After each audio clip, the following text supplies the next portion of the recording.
અમારે તમારા બાપુ પી જાય પછી હું કાંઈ ન કહી શકું.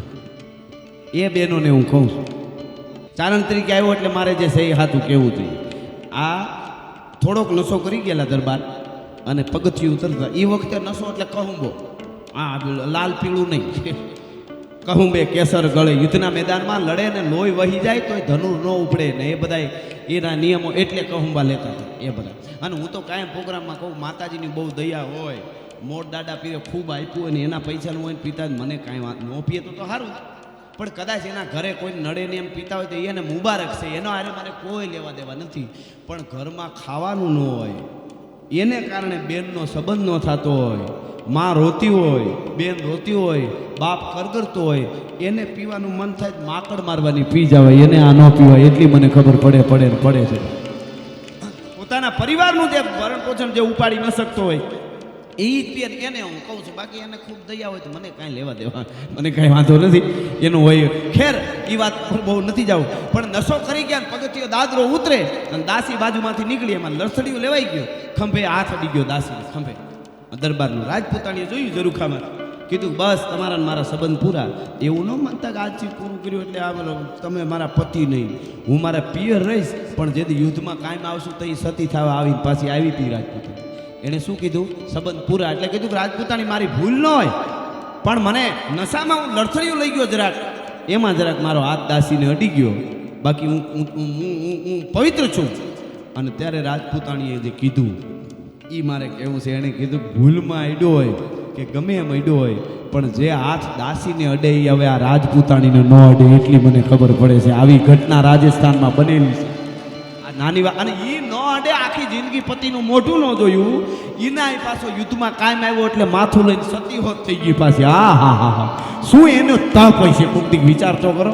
આવડા ચિત્તોડના સાકાર જે કિલ્લાઓ થયા એટલે મારે વાંધો છે. ઘણાને એમ લાગે કે જ્ઞાતિવાદની વાતો કરે છે, એવું નથી.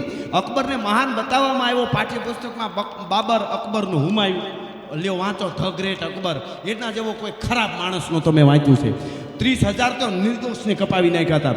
11 વર્ષની રાજપૂતની દીકરીઓ હળી કાઢે. માં તમે ચિતામાં પછી પડજો, મારે પહેલાં કૂદવું છે. અગ્નિને ખબર પડે કે રાજપૂતાણી કરતાં વધારે અગ્નિ એનામાં, અગ્નિમાં ન હોય વધારે જાળ, એ મારે પહેલાં કૂદી પડે. અને આડે હાથરે માણસોને ચિત્તોડમાં કાપ્યા હતા. અકબરે હુકમ અકબરે કર્યો હતો. એટલો ખરાબ માણસ હતો એનું મેં બધું વાંચ્યું એટલે કહું. ખેર, પણ આ બધા જે આપણા છે આ બલિદાન, આવા પીર, આ હળાહળ કળિયુગમાં 21મી સદીમાં હજી પથ્થરો નીકળે, જે પ્રમાણ સપનામાં આવીને આજ કીએ તેદી તો જે બની ગયું. હાલો આખું મંદિર નીકળ્યું હતું, અહીં ઊભું છે.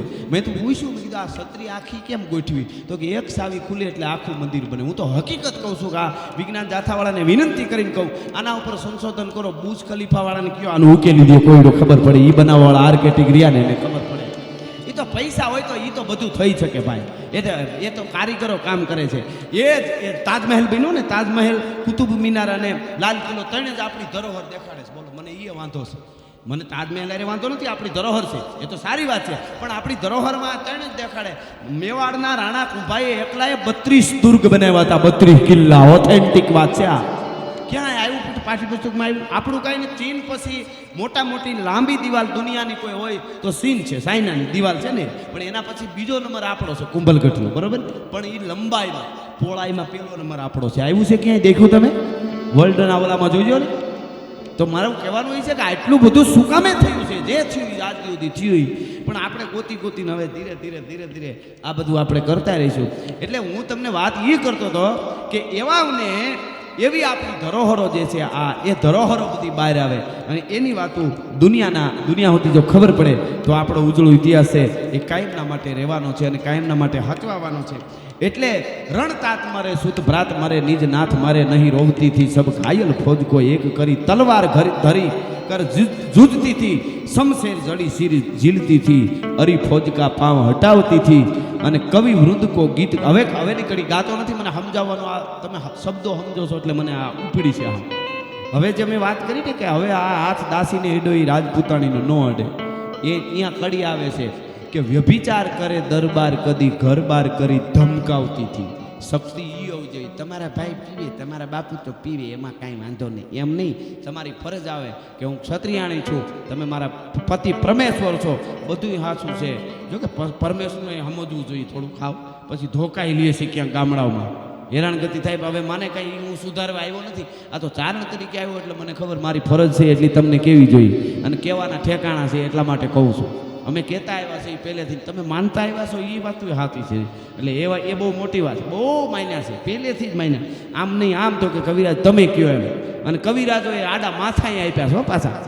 જામ અજોજી જ્યારે મારે છે ભૂચર મોરીના યુદ્ધમાં, જ્યારે અજીજ કોકાને મારવા માટે પોતાના ઘોડાને જ્યારે ઉડાડે, આવ્યો બગાગ ઝમ કરતો કૂદે અને જ્યારે વેતરી નાખ્યો એ વખતે મુળુભાઈ ગઢવી એના આતરડા બહાર નીકળી ગયા હતા અને બે હાથમાં તરવાર હતી તોય દુઓ બોલ્યા હતા, અજમલિયો અલંગે લાયો લાખા હર ધણી દચ્ચું થળ પગ દે અને અંબાણીયા બાળ.